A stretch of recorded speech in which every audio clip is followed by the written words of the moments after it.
안녕하세요. 오늘도 과몰입 최작입니다.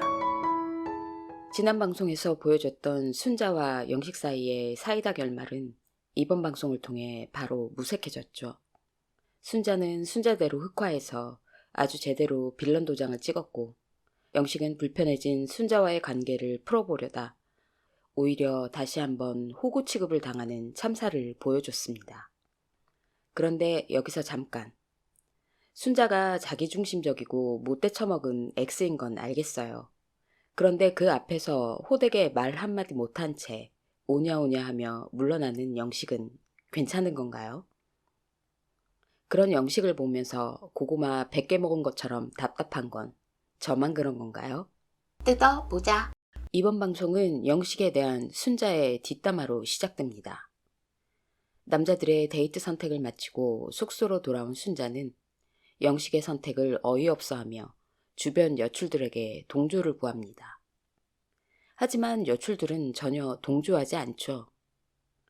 오히려 제 갈 길 가야지 하며 영식의 선택을 존중하고 이를 못마땅해 하는 순자에게 욕심쟁이라며 훈계하는 반응을 보입니다.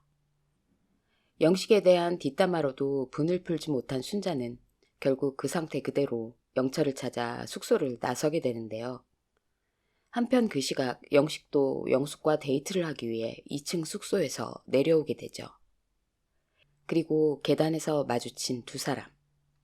여기서 문제의 우산 공격 장면이 나오게 됩니다. 순자는 분명 영식을 봤을 텐데도 영식을 투명인간 취급하며 그대로 직진해버립니다. 거의 마주오는 영식을 뚫고 갈 기세죠. 그러다 보니 순자의 우산에 영식의 얼굴이 찔릴 뻔했고 영식은 그 우산을 피해 순간적으로 휘청거리며 계단을 내려오게 됩니다. 순자는 그러거나 말거나 전혀 개의치 않고 가버리죠. 우산이 없었다면 하다못해 어깨빵이라도 했을 기세던데요. 저는 순자의 행동이 다분히 의도적이었다고 봅니다. 그렇지 않았다면 영식이 휘청거렸을 때 사과까지는 아니더라도 순간적으로 멈칫거리거나 돌아보기라도 했겠죠. 그 순간 영식도 분명 순자의 그런 적개심을 느꼈을 거라고 봅니다. 그리고 말도 안 되는 순자의 적반하장 태도에 화도 났겠죠. 그러니 그렇게 굳어진 얼굴로 계단을 내려온 게 아닐까요? 둘의 서사는 거기서 그렇게 끝났어야 된다고 봅니다. 나중에 시간이 흐르고 솔로나라 밖에서 어떤 계기가 생겨서 서로 화해를 하더라도 그건 그렇게 순리대로 해결할 문제이지 그날 당일에 해결할 문제는 아니었다고 봅니다. 더구나 순자가 스스로 깨우치고 나서서 해결하면 모를까 영식이 먼저 나서서 해결할 문제는 더욱 아니었다고 보는데요. 하지만 영식은 결국 참지 못하고 그날 저녁 먼저 순자를 찾아가죠. 아마도 영식은 누군가와 불편한 관계가 되는 걸 몹시 힘들어하고 견디지 못하는 성격이 아닌가 싶습니다. 그래서 그렇게 마주한 결과 어떻게 됐나요? 순자는 다시 한번 예의 없고 자기중심적이고 아나무인인 걸 입증했고 영식은 다시 한번 찬밥 취급을 당하며 물러나야 했죠. 결과적으로는 영식의 선한 행동이 순자의 악한 행동을 더욱 공식화하는 결과를 낳았습니다. 순자는 영식의 말이 길어지자 영식의 말에 집중을 못하고 계속 딴짓을 합니다. 렌즈통을 만지작거리는가 하면 손가방을 뒤지면서 계속 무언가를 찾죠. 보다 못한 영식이 렌즈 낄래요? 라고 물어도 순자는 아니라고 하고 무얼 찾냐고 물어도 인공 눈물을 찾고 있기는 한데 심각한 건 아니라고 합니다. 그런 식으로 영식에게 무안을 주고 이 대화가 불편하다는 걸 드러내는 거죠. 하지만 영식은 그런 순자의 태도에 기막혀하면서도 좀처럼 일어날 생각을 하지 않습니다. 결국 순자가 먼저 이 부분을 다시 생각해보고 다시 말해줘도 되냐 이렇게 운을 띄우고 나서야 대화는 급하게 마무리가 됩니다.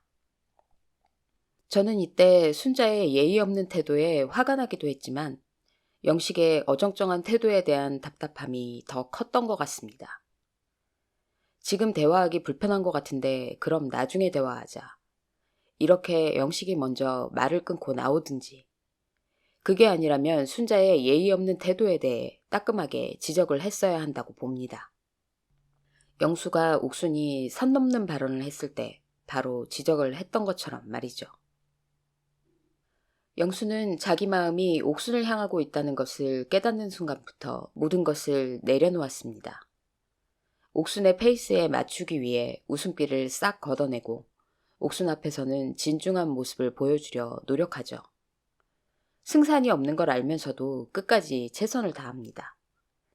옥순에게 거절을 하더라도 오늘은 하지 말아달라 부탁도 하고 옥순에게 편지를 쓰기도 합니다. 그런데 영수의 편지를 받은 옥수는 그게 부담스러웠던 건지 영수를 불러내 아주 최악의 방식으로 거절 의사를 밝히죠. 뜬금없이 룸메이트를 운운하며 그분이랑 잘 됐으면 한다는 식으로 이야기를 합니다. 그러자 영수는 바로 정색을 하면서 반대로 네가 이런 상황에 이런 얘기를 들으면 어떨 것 같냐. 기분이 좋지 않다고 솔직하게 말합니다. 이에 옥순이 자기가 표현을 잘 못한 것 같다고 하자 영수는 표현을 잘했어도 이건 아니라고 바로잡으면서 거절하는 건 괜찮지만 그 이상은 안 된다고 그건 예의에 어긋난 거라고 분명하게 말을 합니다. 영수는 옥순을 좋아하지만 옥순이 선 넘는 행동을 하자 그건 아니라고 바로 지적을 합니다.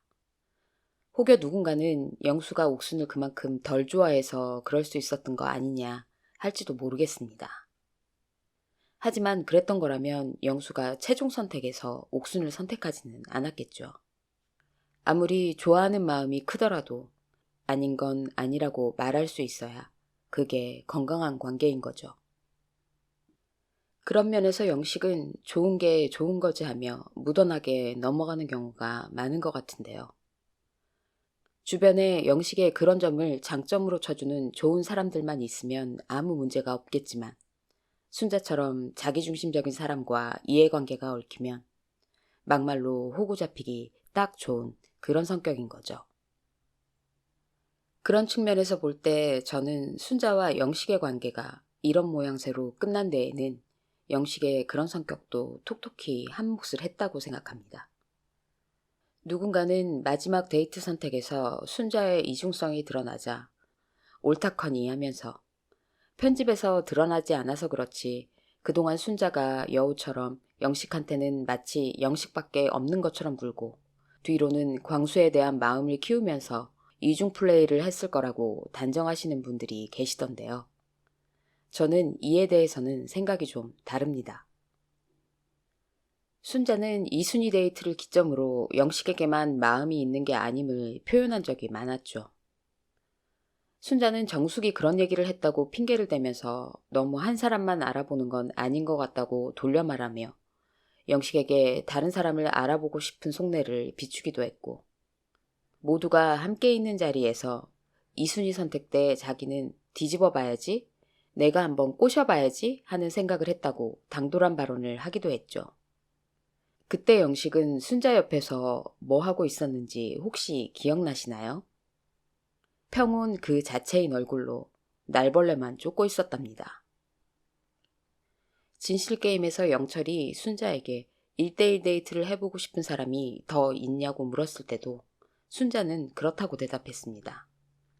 이때도 영식은 순자 바로 옆에 있었죠. 저는 제가 좋아하는 사람이 순자처럼 저러고 있으면 단도리를 치거나 그렇게 행동하는 진위가 무엇인지를 따져봤을 것 같습니다. 하지만 영식은 줄곧 자기 마음은 확고하다. 순자 외에 알아보고 싶은 사람은 없다는 말만 반복하며 순자가 뭘 하든 무던하게 내버려두는 모습이었죠. 순자가 슈퍼데이트권을 누구한테 쓸지 결정하는 과정에서도 이건 마찬가지였습니다. 영식은 계속 나한테는 너밖에 없었다고 어필하며 순자가 누구에게 데이트권을 쓸 건지 궁금해하죠. 순자는 계속 대답을 미루며 상황을 회피합니다. 저는 이때도 영식이 정말 답답하게 느껴졌습니다. 심지어는 영식이 정말 순자에게 직진하고 있는 게 맞는지 의심스럽기까지 했죠. 정말 순자를 좋아한다면 그렇게 수동적으로 순자의 답을 기다리고만 있을 게 아니라 지금 상황에서 네가 나를 선택하지 않으면 나는 어떨 것 같다. 입장을 밝히며 승부수를 띄우던지 최소한 상철이 현숙에게 그랬던 것처럼 마음의 결정이 되면 자기한테 먼저 알려달라는 말 정도는 했어야 하는 게 아닐까요? 하지만 영식은 아무것도 하지 않은 채 순자가 누구와 따로 나가서 얘기를 하나 동태만 살피고 있죠. 그러다가 영식은 순자가 누구에게 슈퍼데이트권을 쓸 건지 결과가 나오지 않았는데도 그냥 잠자리에 듭니다. 저는 이때 영식의 이런 무신경한 행동이 무척 놀라웠는데요. 한편으로는 영식이 남출들의 마음이 어디로 향하는지 다 알고 있기 때문에 순자가 누구한테 슈퍼데이트권을 쓰든 그렇게 연연하지 않는 건가 싶기도 했습니다. 당시 남출들끼리는 서로의 심중에 누가 가장 크게 자리하고 있는지를 다 알고 있는 상태였죠. 영수와 광수는 옥순을 두고 영호와 상철은 현숙을 두고 경쟁하는 모양새였으니까요. 특히 영식은 영철을 제외하고는 순자에게 특별히 관심이 있는 남출은 없다고 믿고 있었죠. 그나마 유일하게 신경 쓰이던 사람이 영철이었을 텐데 그마저도 순자가 데이트권을 영철에게 쓸 건 아니라고 말해줬으니 영식은 영철만 아니라면 순자가 누구에게 데이트권을 쓰든 크게 상관은 없다고 생각했던 게 아닌가 싶습니다. 아마도 순자 혼자 관심을 가져봤자 다른 남출들은 순자에게 관심을 주지 않을 테니 결국은 자기밖에 없을 거라는 식의 안일한 계산을 하고 있었던 건 아닐까요? 저는 영식이 순자의 마음을 파악하려 애쓰고 온전히 순자의 마음을 얻기 위해 노력하기보다는 남출들의 관심도를 통해서 순자의 포지션을 계산하는데 훨씬 더 에너지를 쓰고 있는 것 같아서 영식의 그런 태도가 좋게 보이지만은 않았습니다. 아마도 영식의 그런 태도는 순자로 하여금 영식은 내가 뭘 해도 상관없는 사람으로 느껴지게 만드는데도 일조하지 않았을까 싶은데요. 물론 순자가 빌런 짓을 했다는 데는 동의합니다. 하지만 그런 순자로 인해서 영식의 인품이 상대적으로 올려치기 되고 있는 것에 대해서는 몹시 불편한 마음이어서 이런 리뷰를 남깁니다. 그래서 오늘도 과몰입 한 줄평. 호구가 진상을 만든다.